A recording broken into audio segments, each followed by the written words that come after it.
그 성경적인 교육관, 원리, 그리고 또 제가 특별히 이제 전공한 부분이 1세기 초대 교회의 이 가정이나 학교나 교회의 교육 원리 이런 부분 관련해서 제가 전공한 부분 토대로 우리 학교도 세워져 있고 가정들 교육하는 부분에 대한 철학이 담겨져 있는데요. 그 부분과 관련된 부분을 제가 특강으로 여러분에게 먼저 좀 소개하겠습니다. 제가 잠시 한번 기도하겠습니다. 하나님 감사합니다.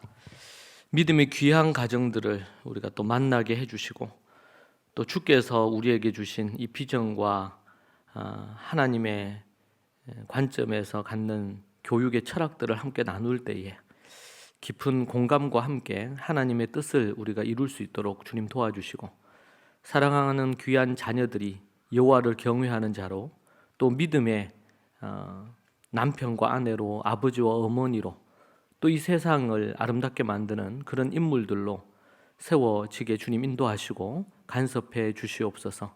오늘 모든 시간을 주님 주장해 주시고 인도해 주시기를 구합니다. 예수님 이름으로 기도합니다. 아멘. 네, 우리 파워포인트 보면서 제가 좀 설명할게요. 오늘 제가 여러분에게 좀 설명하려고 하는 부분이 첫 번째 부분이 다음 세대 0.1%도 잃어버리지 않는 성경적인 원리, 그리고 유니스 학교, 우리 1세기 학교의 특징을 갖고 유니스, 우리 이제는 원래 아카데미였는데 유니스 학교로 대구 같은 경우에는 대구 교육청에 이제 대한교육기관으로 등록이 이번 7월에 됐습니다.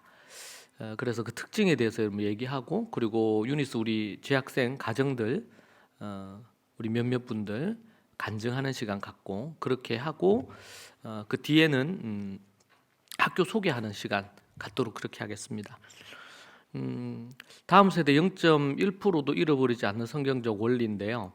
지금 전 세계에 이 복음이 들어간 곳에 대부분의 나라가 다음 세대를 대부분 많이 잃어버렸습니다.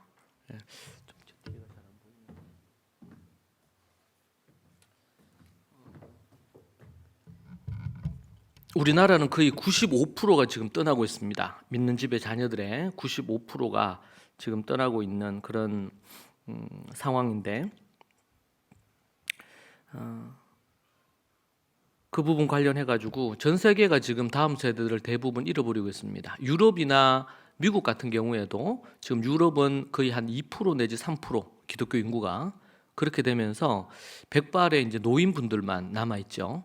수천 명, 수만 명 들어가는 그런 큰 예배당에 한 10여 명, 20명이 되지 않는 부분으로, 예전에 SBS에 나왔던 방영된 부분에 그게 이미 한 10몇 년 지난 부분인데 그때부터 그랬거든요.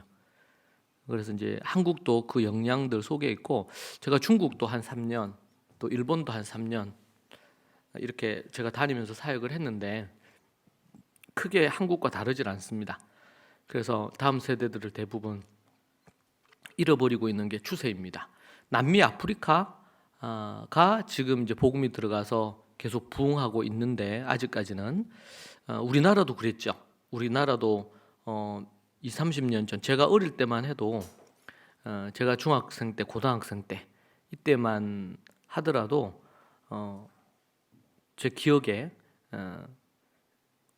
우리 교회에서 부흥회 하면은 다른 교회에서 다 오고, 또 다른 교회에서 부흥회 하면은 또 우리 교회에서 다 가고, 그렇게 해서 그런 게 있었는데 이제 요즘은 거의 그런 부분들이 없죠. 그러면서 한국도 믿는 집의 자녀의 95%가 교회를 떠나요. 그러니까 100명이 있으면 5명 정도만 교회에 남고, 이제 중, 고, 대학생, 결혼 전까지 해서 95%가 떠나고 있는 것이 지금 현실입니다. 제가 서울에 집회를 이렇게 가보면 대형 교회인데도 이제 청소년이나 아니면은 이런 부분들 주일학교가 현격하게 장년층이 4,000명씩 이렇게 된다 하면 밑에 아이들 같은 경우에는 주일학교 이런데 몇백 명 안 돼요. 그게 지금 이제 현실인데, 인구가 감소하는 것도 이제 원인이 될 수 있지만 인구 감소율보다도 교회 안에 다음 세대들이 떠나는 그 비율이 엄청 큰 것이죠. 남미 아프리카도 제가 볼 때는 지금 유럽이나 우리 한국 그리고 아시아권의 교회들처럼 그렇게 전락할 것입니다. 한때 부흥할 때 쫙 가는데 시간이 지나면서 우리나라처럼 샥 빠지는 거죠. 유럽은 그좀 뭐 기독교 역사가 1000년이 넘어서 그렇지만 우리 한국은 130년밖에 안 됐거든요. 그러니까 이게 이제 추락하는 속도가 너무 큰 거예요. 제가 2년 내지 3년 전에도 우리 그런 부분이 있었어요. 각 교단들마다 그리고 CBS, CTS 이런 데서 심포지엄 했어요. 다음 세대 어떻게 이 문제 해결할 거냐. 교단들마다 그거 했죠. 근데 이제 저도 이제 CBS나 뭐 패널로 이렇게 가고 이렇게 했는데 이제 어떤 분위기냐면 심포지엄을 열긴 열어요. 그런데 답을 못 찾는 거예요. 교단들마다. 앞이 안 보이는 게 더 무서운 거였거든요. 그때도 이제 패널 6명이 나왔는데 CTS에서 할 때도 저 빼고 다 이제 주일학교 관련된 얘기를 했어요. 저만 가정 얘기를 했습니다. 가정. 이제 가정의 어떤 변화, 그러니까 이 1세기 교회도 그렇지만 여러분 지금 주일학교라는 개념은 몇백 년 안 됐어요. 주일학교라는 개념 자체가 등장한 것 자체가. 그러니까 1세기나 2세기 이때를 보면 그때는 주일학교도 없었죠. 주일학교 생긴 지가 몇백 년 안 됐으니까. 영국에서 첫 출발을 한 거고 가정이거든요, 가정. 이제 코로나 우리가 3년 지나면서 교회들마다 제가 뭐 집회를 이렇게 다녀보면 큰 교회들마다 가정에서 이제 어떻게 부모가 자녀를 어떻게 할 거냐 이런 프로그램을 많이 만들더라고요. 근데 이제 안타까운 거는 이게 이제 닥쳤으니까 어떤 걸 하는데 성경적인 어떤 철학이나 방법이나 이런 것에 대한 깊은 연구를 통해서 나온 게 아니다 보니까 프로그램을 거치는 경우들이 너무 많아요. 여러분 가볍게 그리고 쉽게 시작한 것은 길게 못 갑니다. 어떤 거를 할 때는 철학이나 사상적 기반이 성경적인 사상이나 철학적 기반이 탄탄해야 돼요. 그 위에서 방법은 다양할 수 있거든요. 근데 이 바탕을 기초를 놓쳐버리면 이제 어려운 부분입니다. 그래서 이제 이걸 알면 다음 세대 교육하는 거 이런 것도 쉬운데 지금 최근에 이제 한 3년 전에 제가 어느 한 교회에서 서울의 한 교회가 젊은 가정들이 많고 제가 아는 선배 교회인데 요청을 해서 제가 그 가서 가정예배 세미나도 하고 부모 훈련 대학이라고 그 과정도 하고 이렇게 했어요. 근데 이제 코로나 때문에 이걸 계속 못 했었죠. 그렇게 하면서 이렇게 했는데 한 3년 동안 그분들이 이런저런 요청해서 처음에는 학교를 세우기를 원해서 저를 찾아왔어요. 그 목사님하고 리더십들이. 그 제가 들어보니까 그렇게 할 수 있는 상황이 아니야. 학교를 그냥 툭 세운다고 학교가 세워지는 게 아니고 가정들이 같은 마인드로 준비된 가정들이 있어야 되고 그 가정이 함께해서 가정이 모인 그 그룹들이 함께 학교가 세워져야 되거든요. 그래서 이제 그때 그분들이 왔을 때는 자기들이 이제 예를 들면 3년 전에 왔으니까 그때 왔을 때 1년 후에 학교를 시작하려고 한다는 거예요. 그 저한테 그런 얘기 하더라고. 그 제가 쭉 듣고 내가 아는 관계니까 시작하면 망합니다. 저 그렇게 얘기했어요. 시작하면 망합니다. 준비해야 됩니다. 최소 한 3년은 준비해야 됩니다. 지금 애들이 이제 크고 있는데 어떻게 막 학교는 한번 했다가 이게 좀 뭐가 안 맞다 이래되고 그러면 접을 수 있는 게 아니기 때문에 그렇게 하면 안 된다. 근데 이분들이 이제 제가 제 강의 듣고 가정 예배하면서 온 교회가 가정 예배하기 위해서 애쓰고 그렇게 하고 나서 지난주에 다시 왔어요. 만났어요. 그 제가 보니까 이제 조금 준비가 됐더라고. 그래서 그 다음 프로세스를 좀 하자 그런 얘기를 했는데 여러분 이런 상황인데요.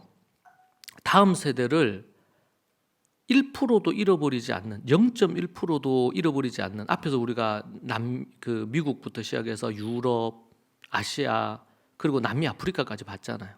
근데 다음 세대를 0.1%도 잃어버리지 않은 민족 나라가 있어요. 거기가 어디냐면 이스라엘이에요. 여러분 우리는 이스라엘이 유대인들이 예수님을 많이 안 믿는 걸로 아는데 본토 그리고 미국 전 세계에 흩어져 있는 유대인들이 1,500만이거든요. 많게는 1,700만까지도 보는데 1,500만이에요. 거기에 600만이 미국에 살아요. 미국에 사는 유대인들 중에 절반이 크리스찬입니다. 본토에는 몇 프로 안 됩니다. 제가 이제 거의 매년마다 갔는데 최근에 못 갔지만, 근데 보면 이제 통계적으로 보면 예전에 갔을 때는 몇백 명 안 됐어요. 유대인들 중에서 예수 믿고 교회도 몇 개 안 됐고 10개 미만이었어요. 요즘은 100개 이상이 넘어요. 이제는 이스라엘의 예루살렘을 중심으로 한 예수님 믿는 유대인 그룹들이, 뭐 마지막 때가 되면서 더 많은 유대인들이 돌아올 수 있겠지만, 근데 여러분, 예수님 믿는 유대인들이 전 세계에 흩어져 있기도 하고 미국에 많고 그리고 또 본토에 있는데, 그들을 1,500만이라 가정을 할 때에 그진 예수님 믿는 유대인들이 20%가 넘습니다. 다 합쳐서. 본토는 좀 숫자가 적어요. 근데 이스라엘은 제가 이제 연구하고 관심 가졌던 부분이 예수님을 믿는 유대인들에 대한 연구였거든요. 우리는 그런 얘기 하잖아요. 초대교회가 다 망했다고. 성지 순례를 가보면 그렇거든요. 일곱 교회도 그렇고 그런 부분이 있긴 있거든요. 근데 핍박의 때에 다 흩어진 거지 교회가 없어진 건 아니에요. 교회 건물이 회파되고 그 교회가 뭐 예를 모스크로 바뀌었거나 이런 경우는 있어도 예수님 믿는 유대인들이 다 어디 없어졌거나 이런 게 아니고 흩어져서, 예루살렘 교회가 핍박받으면서 전 세계로 흩어져서 전 세계에 교회를 세웠죠. 가는 곳곳마다. 그런 것처럼. 그리고 제가 이제 거기 연구소에 제가 문의를 했어요. 예수님 믿는 유대인들이 다음 세대 배교율이 어떻게 되느냐. 뭐 미국도 그진 한 꽤 오래전에 75% 배교율이었으니까 다음 세대가, 우리는 지금 95% 배교율이고요. 그런데 0.1%도 안 떠난다 하더라고. 유대인들의 기독교 역사는 2000년이잖아요. 우리는 130년밖에 안 되지만 2000년인데 다음 세대를 잃어버린 퍼센트가 0.1%도 안 돼요. 거기에서 제가 예전에 그 미국의 유명한 교회죠. 윌로우 크릭 교회라고 들어보셨을 겁니다. 열린 예배를 주도했던 교회예요. 그 영향으로 서울의 대형 교회가 그 윌로우 크릭 그빌 하이베스 목사님을 중심으로 한 그 교회를 한국에 많이 소개했습니다. 그래서 교회들마다 열린 예배한다 뭐 이런 걸로 많은 붐을 일으켰죠. 그런데 그 교회가 수년 전에 자신들이 했던 열린 예배라든지 이런 것들이 우리가 잘못된 것 같다, 이런 얘기를 한 거예요. 그렇게 되니까 어떤 문제가 생겼냐면 그 윌로우 크릭 교회를 보고 따라왔던 한국의 또 전 세계의 교회들이 황당한 거죠. 왜냐하면 거기만 쳐다보고 거기를 모델로 해서 왔는데, 여러분, 기독교 역사 속에 교회가 이런 실수를 범하는 경우들이 정말 많아요. 우리는 성경을 기반으로 하고 성경에 나타나 있는 이런 예루살렘이나 1세기 교회들을 중심으로 해서 그 원리에서 우리가 방향을 잡고 이렇게 해야 되는데, 현대 교회에 어떤 교회가 성장한다, 좋다, 물론 배울 수 있고 도움을 받을 수 있겠죠. 그런데 그것을 거의 맹종하다시피 이렇게 하는데 신학적으로도 성경적으로도 역사적으로도 검증이 안 된 부분을 따라하다가 나중에 또 다른 문제가 생긴단 말이에요. 여러분, 지금 이스라엘 예수님 믿는 유대인들의 이 부분은요, 아브라함 이후로부터 내려오는 이 교육 원리거든요. 교육 원리. 제가 이제 우리 대학원에서 강의할 때 요 부분만 갖고 한 2시간 넘게 강의를 해요. 우리가 어떻게 이게 신약 1세기 교회 예수님을 통해서 이게 연결이 되는지를, 아브라함, 이삭, 야곱 그리고 다윗, 마태복음 보면 아브라함과 다윗의 자손 예수 그리스도의 세계라 그랬잖아요. 그러니까 아브라함과 다윗의 자손, 그 사이에 뭐 에스라도 있고 이사야도 있고 뭐 다 있죠. 느헤미야도 있고, 신약으로 이제 오면서 예수 그리스도란 말이에요. 근데 1세기 당시에는 예수님을 믿는 유대인들이 예수님을 따르는 이들을 나사렛 당이라 그랬어요. 이단이었어요. 이단. 유대 교회에서 이단으로 취급을 했어요. 그런데 예수님은 뭐라 그랬냐면, 진짜 유대인이 누구냐? 바울도 그렇고 아브라함의 자손이라고 다 유대인이 아니고 하나님의 뜻대로 행하는 너희들이 진짜 유대인이다, 이렇게 얘기하시고, 바울 사도는 로마서나 이런 곳에서 뭐라 그러냐면, 아브라함의 자손이 유대인이 아니라 예수 그리스도를 믿는 너희들, 이방이죠. 로마에 있는, 고린도에 있는 너희들이 진짜 유대인이다, 이렇게 얘기를 합니다. 세상적으로도 유대인 교육이 유명합니다. 뭐 노벨상을 얼마를 받았다. 노벨 과학상은 유태인들이 그진 50%를 다 차지합니다. 전 세계 인구의 2%도 안 됩니다. 그런데 우리나라는 한 명도 없죠. 우리 노벨 평화상 우리 김대중 전 대통령 받으셨고 없죠. 예. 그런데 매번 30%대 노벨 과학상 분야에서는 뭐 물리학상 뭐 이런 상 분야에서는 그중 50%를 차지해요. 유대인들이. 이것은 이제 유대인들에 대한 거고 예수님을 믿는 유대인들 이들을 위해서 아브라함 이후로 내려오는 우리 교육이 됐던 정치가 됐던 경제가 됐던 이 모든 원리가 예수님을 믿는 우리가 진짜 유대인이기 때문에 그 전통이 우리를 위한 거예요. 그래서 아브라함 이후로 내려오는 교육의 원리는 이것은 진짜 유대인인 그러니까 가짜 유대인들이 누구냐면 바리새인들, 서기관들, 대제사장들, 랍비식 유대교라고 그래요. 랍비 중심의 유대교가 이 유대교가 가짜 유대교예요. 그래서 얘기하죠. 꺾여진 가지야. 그러니까 아브라함 이후부터 쭉 이렇게 올라와요. 아브라함, 이삭, 야곱, 다윗 이렇게 해서 믿음으로 쭉 올라오다가 이제 예수님 때로 오면은 랍비를 중심으로 한 유대교가 있고 그리고 예수님을 중심으로 한 나사렛 당이 있었단 말이에요. 기득권 세력들은 이들이었죠. 대제사장과 이들을 중심으로 한. 그런데 이것이 꺾여진 가지란 말이에요. 이 부분이. 하나님을 대적하고 하나님이 보내신 메시아를 거부했잖아요. 누가 주도를 했냐면 이 대제사장들과 바리새인들이 주도를 했습니다.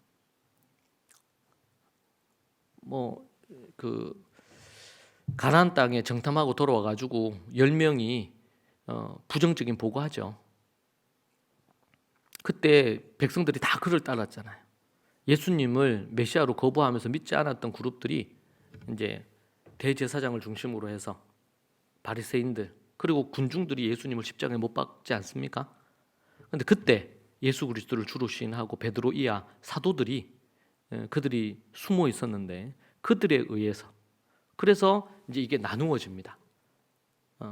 예수님을 믿는 유대인들 진짜 유대인이고 이 아닌 부분들은 그래서 우리가 보통 보면요 제가 이제 뭐 이 사역을 한 20년 가까이 하다 보니까 이게 제대로 잘못 친유대주의자들이 있고 한국에도요 반유대주의자들이 있거든요.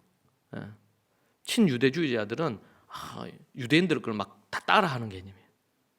반유대주의자들은요 유대 그러면 다 막 싫어합니다. 이든이라고 취급합니다. 근데 초대교회가 다 유대인 교회였잖아요. 그리고 예수님께서 얘기하셨던 것이 바리새인들과 서기관들의 그 외식주의와 율법주의를 파괴하신 거지, 타파하신 거지. 하나님으로 아브라함 이후로 내려오는 믿음의 아주 아름다운 전통들을 거부하신 게 아니었거든요.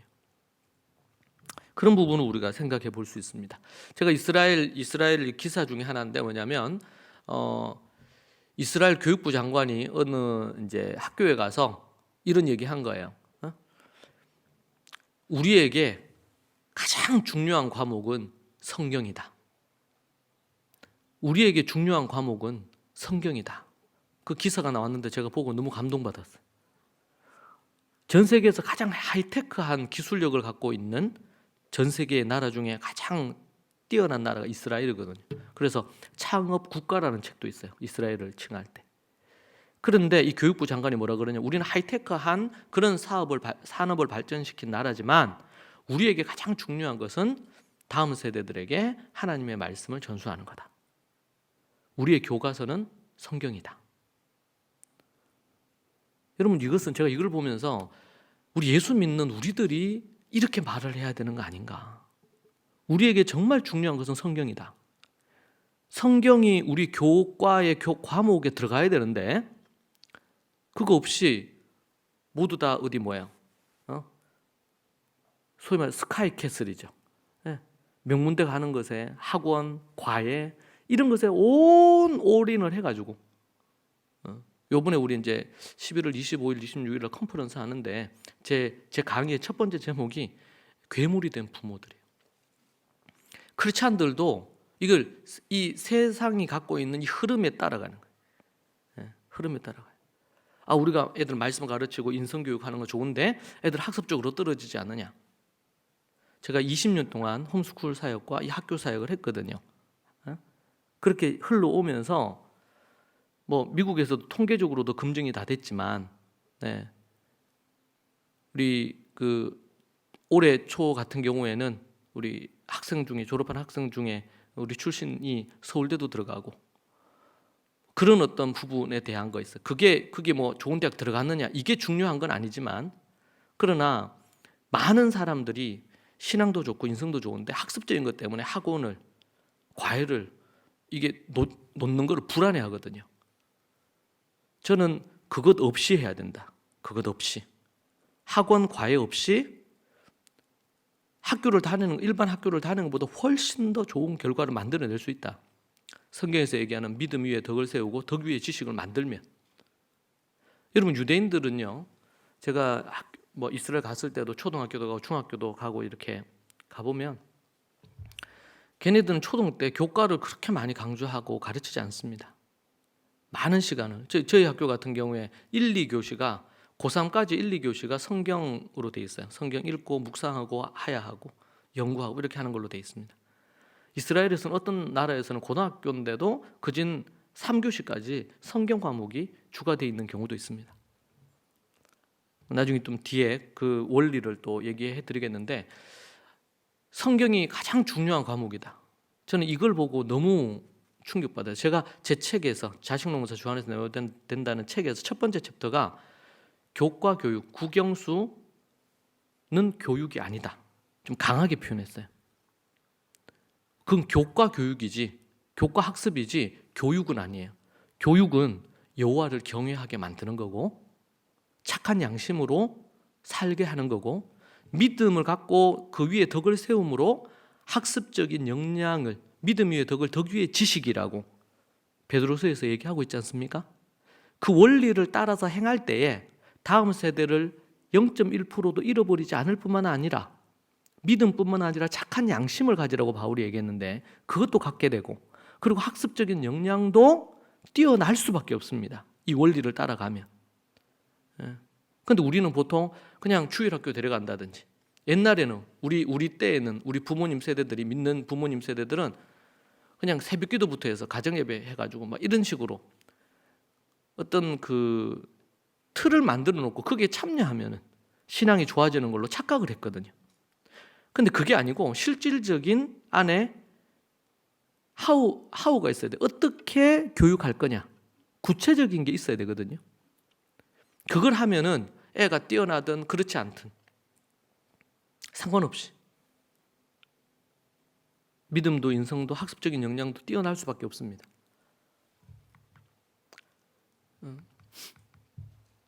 고세진 박사의 얘기를 우리가 한번 들어보면요, 지금 요 마이크를 하나, 무슨 마이크를 하나 좀 저한테 주실 수 있으면 좋을 것 같은데요.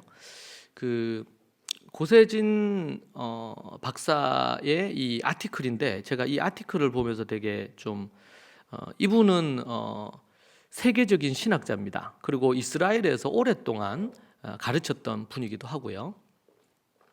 그런 부분입니다.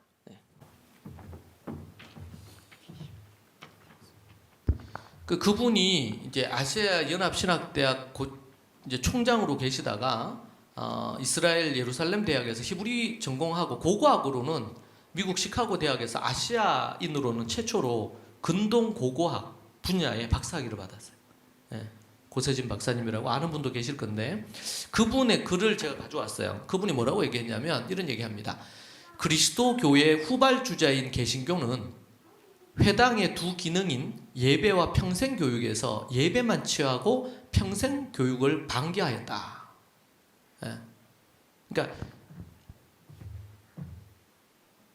바울도 그렇고, 바울이 랍비 출신 아닙니까? 랍비 출신. 그리고 사도들, 12사도들이 모두 다 이 유대인으로서 유대 교육을 받았어요. 그런데 그 유대교는 회당이라는 곳이 있습니다. 이 회당이 나중에 교회로 바뀌어요. 교회로 바뀝니다. 그래서 바울이 어디 전도하러 갔어요. 거기에 회당이 있는데 회당에 먼저 들어가서 복음을 전했죠, 유대인들에게. 그런데 그 유대인들이 예수님 믿으면서 그 교회가, 회당이었던 곳이 교회가 된 것이죠. 이런 어떤 상황들이 생긴 겁니다. 자, 그런데 그때 원래 그 회당 안에 두 가지 기능이 있었다는 것이에요. 하나는 뭐냐면 예배의 기능이 있고, 또 하나는 학교의 기능이 있었다는 거죠. 이 두 가지. 이 두 가지 기능이 있었는데, 이 기능에서 교회가 진행이 되면서 교회에서 뭘 잃어버렸냐면 예배의 기능은 가져왔는데 배움의, 학교의 기능을 잃어버린 거예요. 지금도 우리는 교회라 그러면 예배하는 곳으로 많이 생각을 하고 있잖아요. 그런데 3세기까지만 해도 교회는 예배를 드리는 곳이기도 했지만, 그러니까 그 성전에서 제사 지냈던 그 기능이, 제사가 예배로 완성이 됐죠. 그리고 또 하나는 뭐냐면 배움의 집, 베이트 미드라시라 그래요. 예배는 베이트 크레세트라 그래서 예배의 기능이 있는 거고, 베이트 미드라시라는 것은 학교의 기능이 있는 거예요. 이 두 가지가. 그래서 1세기 제가 교회들을, 회당들을 연구해 보면 회당 안에 교회 안에 학교가 다 있었어요.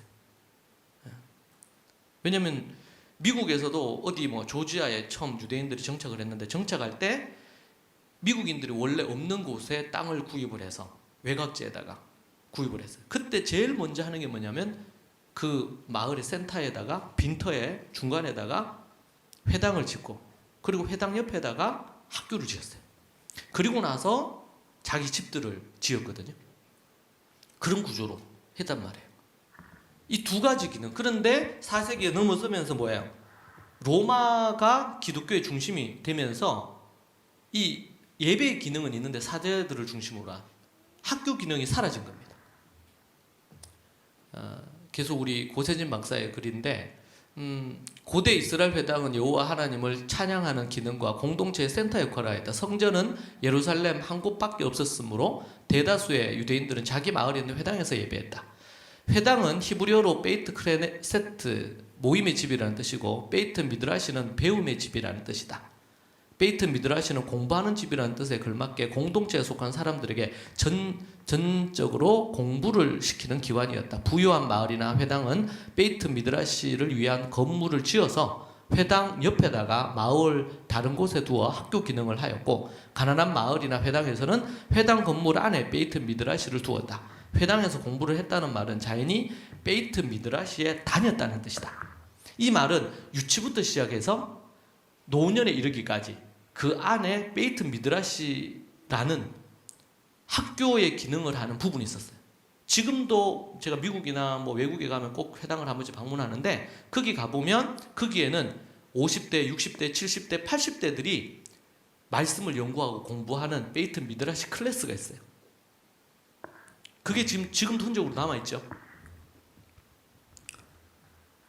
마을의 아이들은 4, 5살이 되면 회당에 가서 공부를 시작을 하고, 이것은 가정교육과 함께 중요한 교육이었고, 아이들은 18살이 될 때까지 베이트 미드라시를 교육을 받고는 각자의 직업을 선택해서 사회생활으로 나아간다는 거예요. 근데 교회는 회당만 데리고 나오고 베이트 미드라시는 버렸어요. 물론 교회 안에서 성경 공부를 하긴 하지만 베이트 미드라시 교육에 비하면 큰 의미가 없는, 지금 교회 안에 뭐 어떤 훈련 프로그램을 한다, 이런 거를 1세기 당시에 베이트 미드라시에 비교한다면 그것은 거의 1%도, 비교한다면 100%를, 1세기를 100%로 본다면 1%의 기능도 못하고 있다는 거죠. 여러분 그거 아세요? 스데반 집사님이 순교하시게 됐죠. 말씀을 설교하셨죠. 제가 신학교 다닐 때 가장 탁월한 설교가 스데반 집사님의 설교였습니다. 설교 전문이 사도행전 7장에 나오고 있죠. 그런데 그분은 집사님이셔. 나이도 20대 중반이라고 봅니다, 학자들이. 그런데 그가 대제사장과 서기관들이 쫙 있는 데서, 랍비들이 있는 데서 거기서 설교하잖아요. 근데 그 설교가 가장 탁월한 설교라고. 사도도 아니요. 지금으로 얘기한다면은 목사도 아니고 신학자도 아니고 선교사도 아니고 아무것도 아니에요. 그냥 집사님이에요. 스데반 집사님. 근데 그 집사님이 어떻게 합니까? 엄청난 탁월한 설교하죠. 구약에서는 다니엘이 느헤미야서 1장을 보면은 그가 기도하는 기도문이 있죠. 그 기도문에는요, 신학적인 성경적인 탁월한 이런 그 에센스가 담겨 있어요. 그게 어떻게 정치인인데 제사장도 아니고. 이게 가능했느냐? 그것은 아브라함 이후로 내려오는 태교부터 시작해서 20세 가까이, 19세 가까이 하는 교육 커리큘럼이 있었습니다. 이것이 어디에 있었느냐? 지금 우리로 얘기하면 교회 안에 있었단 말이에요. 교회 안에. 이것이 발전을 해서 미국이나 이런 데 같은 경우에도 유대인 대학교들이 만들어지기 시작했죠. 그게 발전해서. 왜냐면 유대인들 중에서 뉴욕 가고 그러면 교사나 교수들의 절반이 50%가 유대인들이거든요. 그러니까 그 유대인들 교수들이 모여서 학교 하나 세우는 건 어렵지 않단 말이에요. 필요한 학교들이 다 있으니까. 이게 교회로부터 출발한 거거든요. 교회로부터. 저는 이 아티클을 읽고 제가 수십 년 동안 갈증을 갖고 연구하고 책을 보고 막 이렇게 했는데 이분하고 그리고 이분을 만났어요. 교제도 하고 필요한 부분에도 궁금했고. 그래서 이분이 뭐라 그러냐면 한국에서는 이런 1세기 초대교회나 유대인들이 하는 것 같은 교회를 하기가 학교는 어렵다. 이렇게 그분이 얘기했어요. 그렇죠. 우리나라에서는 이런 구조로 하기가 쉽지 않아요. 그래서 제가 저는 20 몇 년 전부터 이제 홈스쿨을 해서 우리 큰딸 6살 때부터 홈스쿨에 지금 26살이 됐거든요. 그렇게 이제 왔고 그렇게 하면서 제가 그분한테 얘기했어요. 할 수 있습니다. 제가 이때까지 그런 형태를 해왔고 책은 연구하면서 우리 학교를 시작을 했고 이렇게 하는데 그게 부족할 수는 있지만 가능하다는 것을 제가 깨닫는다고. 그게 아주 오래전에 그분 만나서 얘기했는데 나중에 조만간에 기회가 되면 만나서 지난 10년 넘게 지나오면서 어떻게 됐는지 얘기를 하고 싶어요. 유니스는 이 학교를 모체로 해서 커리큘럼을 만들었어요. 가정학교 교회의 어떤 기능과 목표 이 부분입니다. 앞에서도 얘기한 것처럼 아브라함 이후로 지금까지 3,500년의 세월이 지나가고 있습니다. 그 지내는 동안 내려오는 전통이 있죠. 교육 노하우가 있어요. 3,500년 신약으로 따지면 1세기로부터 따지면 2,000년의 노하우를 이스라엘은 갖고 있어요. 예수님 믿는 유대인 교회는. 그러니까 다음 세대를 0.1%도 안 잃어버려요. 근데 우리는 95%를 잃어버리고 있어요. 우리 한국인들의 관심 뭐야? 1, 2등급을 할 거냐? 명문대로 보낼 수 있느냐? 좋은 대학 갈 거냐? 인서울 할 수 있느냐? 세상 인정받는 직업 가질 수 있느냐? 연봉 괜찮은 직업 가질 수 있느냐? 이런 부분이 관심이란 말이에요.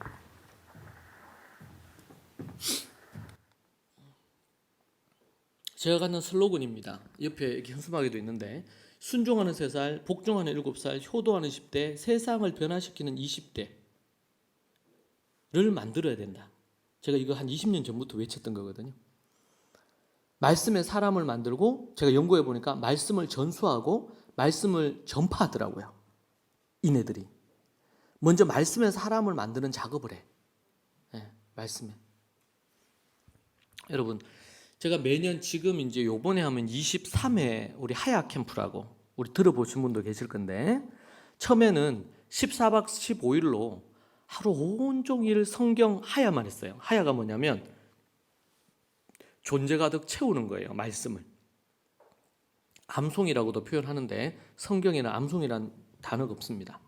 존재 가득 채우는 거예요. 말씀을 중얼중얼해서 존재 가득 채우는 거예요. 그렇게 해서 대부분의 많은 유대인들이 이렇게 믿음이 있는 유대인들은 예수님을 믿는 유대인이든 아니든 모세 오경 정도를 18살 되기 전까지 대부분 다 하야를 합니다. 이게 그리고 이제 초등 정도부터 그 전에도 조금 하지만 이제 초등 때부터 초등 한 3학년 때부터는 하브루타라 그러죠. 질문하고 토론하는 것을 해요. 그렇게 해서 13살 때부터 이제 메시지를 전하는 일을 시작합니다. 13살이 되면 교회 앞에서 첫 메시지를 전합니다. 저희 교회에서도 이제 여름이나 겨울 우리 캠프하고 나면 아이들이 그 준비한 그 원고를 갖고 이제 스피치 하도록 만들거든요. 교회 앞에서 짧게는 5분, 뭐 길게는 10분 이렇게 메시지 전합니다. 그것을 캠프에서 본문 한 3개 가지고 10일 동안 말씀 연구해서 그 연구한 걸 토론해서 글로 쓰고 그리고 그걸 스피치하는 훈련시켜가지고 합니다. 근데 이스라엘에서는 13살 때 첫 메시지를 전해요. 메시지 전하는 걸. 제가 그걸 보고 충격을 받았습니다. 그리고 말씀 연구하는 방법, 제가 신학교를 다니고 했지만 신학교에서 말씀 연구하는 방법을 가르쳐주지 않았어요. 신학교에서 설교학은 있었어도 성경 연구 방법론이 거의 없거든요. 신학교들마다. 참 안타까운 부분인데, 그래서 이제 스데반 집사님이 어떻게 그런 탁월한 설교를 할 수 있었나? 우리 신학교 설교학 교수님이 그런 얘기를 했는데, 스데반 집사님이 가장 탁월한 설교를 했다고 성경 안에서. 어떻게 이게 가능한가? 이미 뱃속에 있을 때부터 말씀을 듣기 시작을 해서 4살 때부터 말씀을 하야하기 시작하고 13살이 되면 모세오경 정도를 다 그거 하고, 그리고 13살 때부터 본격적으로 주석을 갖고 성경을 연구하고, 그렇게 해서 13살 때부터 1년에 한두 번은 교회 앞에서 메시지를 전하고 매주마다 성경을 연구해서 원고를 만들고. 근데 그거를 가정에 맡겨놓으려니까 가정이 그게 준비돼서 하기까지 너무 오래 걸리잖아요. 그래서 제가 캠프를 해야 되겠다. 그래서 처음에는 14박 15일을 했어요. 그때는 하루 종일 말씀만 하루 8시간 넘게 하야를 했죠. 그리고 한 중간쯤 왔을 때 한 10회 넘어서고 10 몇 회부터는 성경을 연구하는 것을 하기 시작했어요.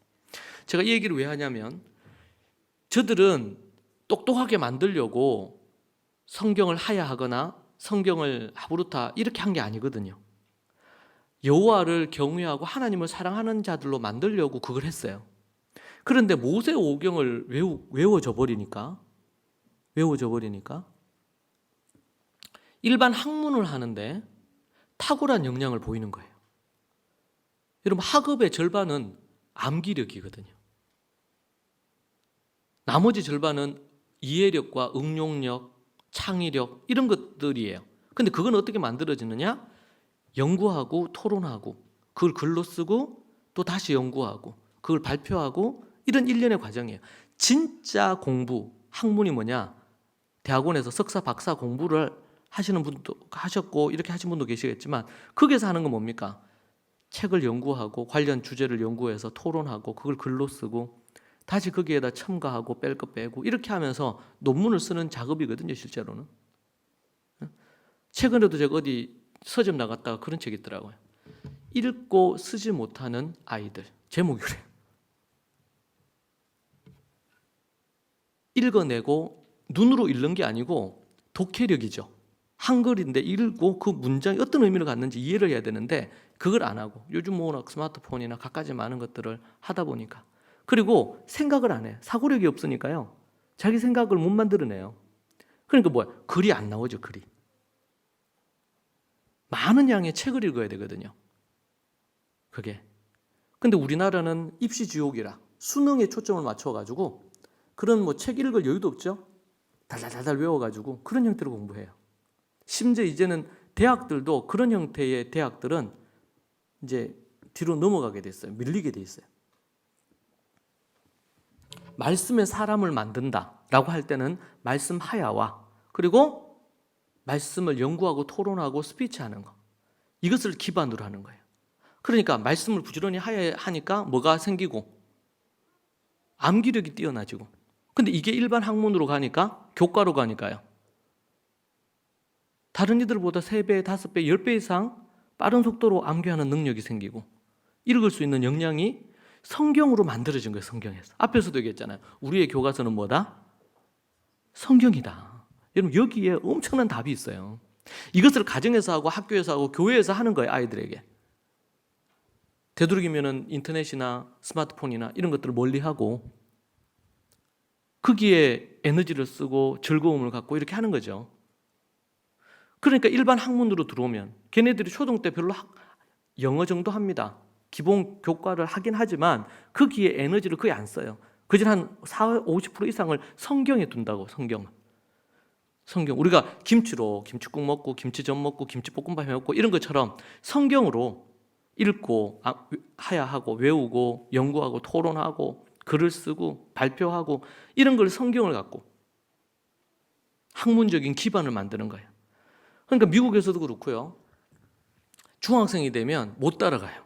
여러분 유대인들은 전 세계에 그 당시에 IQ 테스트하는 나라가 한 60개국, 70개국밖에 안 됐다 그러거든요. 근데 IQ가 애들 어렸을 때 IQ가 40이에요. 전 세계. 42. 거의 꼴찌 그룹이에요. 60개 안 되는 나라에 40이니까. 그러니까 태생적으로 뛰어난 머리가 아니에요. 유대인들이. 그런데 우리나라는 몇 위로 나왔냐면 전 세계 3위 내지 4위. 홍콩이 2위인가 이랬거든요. 이제는 이제 중국으로 반환됐으니까 전 세계 1위를 다투는 나라가 어디냐면 일본, 한국이에요. 그래서 이스라엘의 누굽니까? 이스라엘 대사가 우리나라에 있다가 우리나라에 십몇 년 있다가 떠나면서 그런 얘기를 한 게 있죠. 그분이 쓴 책도 있는데 뭐라 그랬냐면 이스라엘은 둔재들을 교육 과정을 거쳐서 천재적으로 만들고 한국인들은 천재들을 교육 과정을 지나고 나면 둔재가 되게 한다고. 저는 그 말이 되게 공감이 가요. 물론 우리나라의 교육과 관련된 부분들이 발전해 왔어요. 중요해요. 그런데 주입식 중심의 모든 부분, 주입식이 긍정적인 면도 있지만 그렇게 하다 보니까 입시 위주의 교육으로 이렇게 이제 가다 보니까 그래서 여러분 4차 산업혁명 시대가 왔다 그러잖아요. 시대가. 그럴 때에는 그런 단순한 암기 위주의 어떤 직업이나 어떤 것이든 이런 것들은 대부분 사라집니다. 그게 필요하긴 하지만 그런 얘기를 한 번쯤은 들어보셨을 겁니다.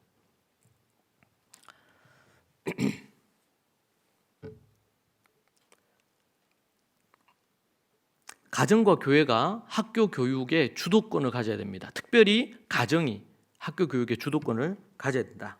이게 매우 중요한 부분이라고 할 수 있겠습니다. 메타 인지에 대한 얘기를 잠깐 하죠. 아이들에게 뭔가를 집어넣으려고 생각을 합니다. 우리는 교육이라 그러면 티칭을 생각하거든요. 이미 티칭의 시대는 끝났어요. 여러분 티칭은요 앞으로 요즘은 이제 뭐 인터넷 강의나 이런 것들이 많이 이제 또 이 코로나 시대가 되면서 더 많이 만들어졌죠. 더 확장이 됐고. 근데 앞으로 이런 아이들 지식을 가르치는 티칭하는 부분들에 대한 것은 대부분 AI가 할 겁니다. 훨씬 더 뛰어나고 잘해요. 필요하다면 언제라도. 지금 이미 의학계 수술하는 그런 AI가 그리고 또 재판하는 AI가 금융계에는 뭐 수백 명이 한 달 동안 해야 될 일을 AI가 몇 시간 만에 끝내니까요. 그런 어떤 형태로 가고 있죠. 메타 인지라는 게 뭐냐면 뇌가 스스로 분석하는 능력인데 사람이나 동물보다 또 할 수 있는 요소로 AI는 넘볼 수 없는 인간만이 갖고 있는 뇌과학 영역이라고 구글에서 그런 얘기를 했어요. 여기 콜롬비아 대의 리사 손이라는 교수가 이런 얘기를 합니다. 적은 시간을 하고 좋은 성과를 올리는 천재적 인간을 더 선호하는 사회 분위기를 지적하면서 시대착오가 없는 천재적 인간에게는 메타 인지의 기회가 없다. 이런 얘기를 합니다. 자기 성찰 능력이에요. 이 말은 뭐냐면 내가 무엇을 알고 무엇을 모르는지를 인지하는 메타 인지적인 접근을 통해 가지고 나는 무엇을 알고 뭘 모르는지를 알게 해서 스스로 자기가 모르는 부분에 대한 것들을 집중해서 공부를 함으로 이해하고 자기 것으로 만드는 부분을 해야 된다는 거예요. 그러니까 그래서 제가 우리 교사들에게도 예전에 이제 교사 중에서 유치원 원장 하셨던 분이 우리 유치 그룹을 지도한 적이 있거든요. 근데 그분은 유치 교사였으니까 유치 원장이었으니까 자격을 갖고 있는 애한테 자꾸 유치 애한테 또 뭐 가르치려고 하더라고. 그래서 제가 저한테 아주 혼이 났어요. 가르치기보다 물론 어린애들 같은 경우는 정보를 주는 게 필요하긴 합니다. 더 중요한 것은 그 아이가 스스로 자기가 뭐를 알고 뭐는 모르는지를 인지할 수 있는 메타 인지적인 반응을 할 수 있도록 도와서 그 아이가 발전하고 성장할 수 있도록 만들어줘야 된다. 그래서 티칭하지 말고 뭐 해야 된다? 코칭해야 된다. 코칭해야 된다. 필요한 정보를 줘야 될 수 있어요. 뭐 김연아 선수가 있으면은 그 경기를 하는 그 선수는 그 김연아 선수가 하는 거 아닙니까? 근데 코치는요, 자세를 어떻게 해야 된다고 처음에는 정보를 주지만 나중에는 뭐 합니까? 코치해주고 자신이 뭘 모르는지에 대한 것을 알 수 있도록 도와줘서 스스로 계속 뭔가를 할 수 있는 동기부여를 해줘야 되거든요. 그 부분이 중요한 부분이 된다.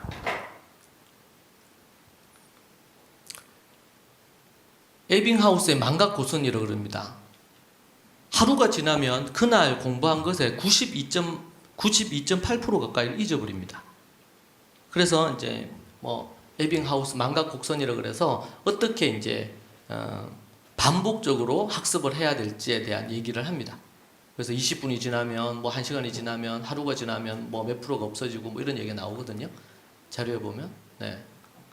그렇게 해서 공부를 하는 데 있어서 중요한 부분들이 메타 인지적으로 자신을 객관적으로 볼 수 있는 그런 부분을 만들어주고 스스로 공부할 수 있도록 이끌어줘야 된다.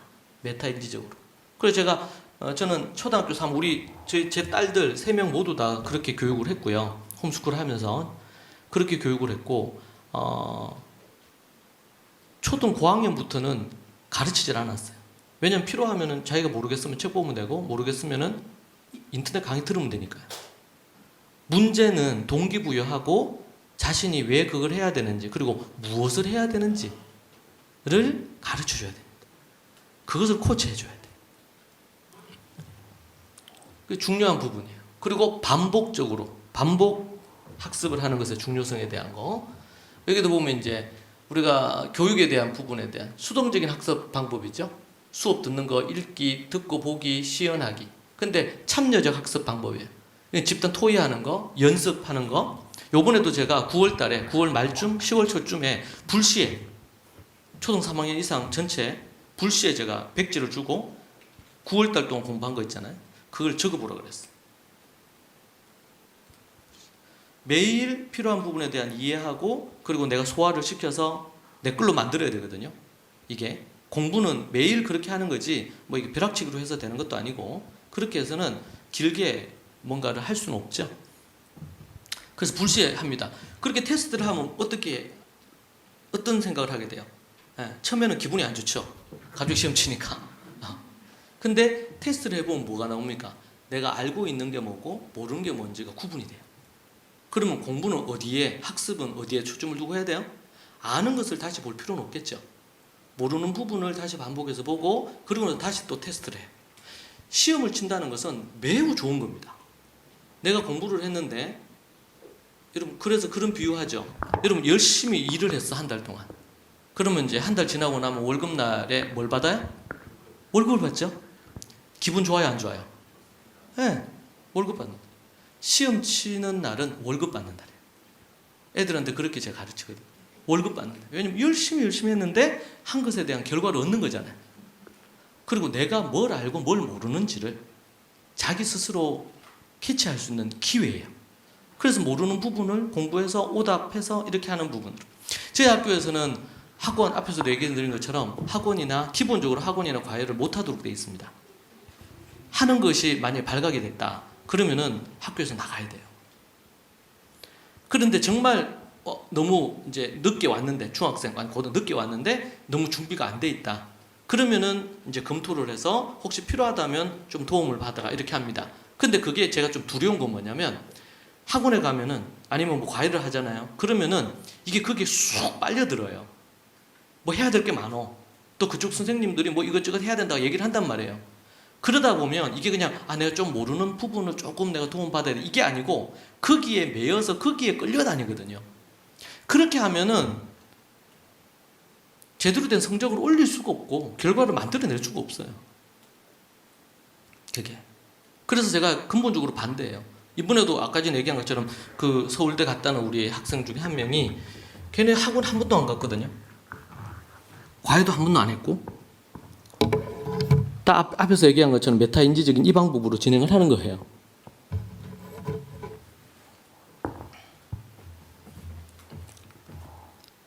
네, 이게 뭐 관련된 부분들. 그러니까 공부를 하는데 스스로 공부를 먼저 예습하고 그리고 그룹으로 모여가지고 그 부분을 하고 그리고 나서는 다시 그 부분에 대한 것들을 체크하는 부분으로 이렇게 가야 된다. 미래 뭐 플립 러닝이다 이런 얘기들 합니다. 주입식 교육 4차 산업혁명 관련된 뭐 에이트라는 책에 이런 게 나오죠. 인공지능에 가장 먼저 대체되는 인간은 일방적으로 주입식 교육을 받은 사람들이라고 본 것입니다. 그러니까 스스로 창의력과 사고력을 가진 사람들이 살아남는 시대가 계속 앞으로 도래할 거예요. 그래서 하버드 의대나 하버드 대학들도 대부분 교수들이 티칭하는 것은 모두 다 인강으로 다 바꿨어요. 의대에서도 더더욱. 그래서 모여서는 뭐합니까? 연구해온 것을 토론하고 그걸 갖고 실습하고. 이게 맞죠? 경영 전략과 관련된 부분들. 중요한 것은 창조적 혁신가들의 공통점. 질문하기, 관찰하기, 네트워킹하기, 실험하기, 연결하기. 통합시키는 거죠. 모든 부분들에 대한 걸. 제가 1세기 이스라엘 초대교회 유대인 교육을 전공을 하고 공부를 이렇게 쭉 했거든요.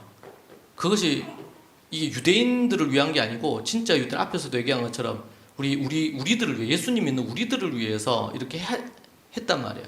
그리고 제가 유대인 교육을 먼저 연구를 했고 그리고 나서 그 다음으로 내가 연구한 게 내과학을 연구를 했어요.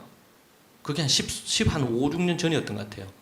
유대인들 연구를 쭉 하고 나서 내과학을 연구를 하는데 너무 놀란 거가 내과학은 21세기를 접어들어서 이제 시작된 거거든, 본격적으로. 내과학이. 근데 내과학적으로 볼 때 유대인들의 교육법이 아주 내과학적으로 탁월한 교육법이에요. 이게. 그 제가 소름이 돋았어요. 이거 연구를 하다가. 요까지 제가 얘기를 하고요. 요 부분에 대한 거는 뒤에 우리 학교 설명하면서 이 부분들에 대한 거를 더 하도록 하겠습니다. 제가 요 특강 부분을 제가 좀 마무리를 하면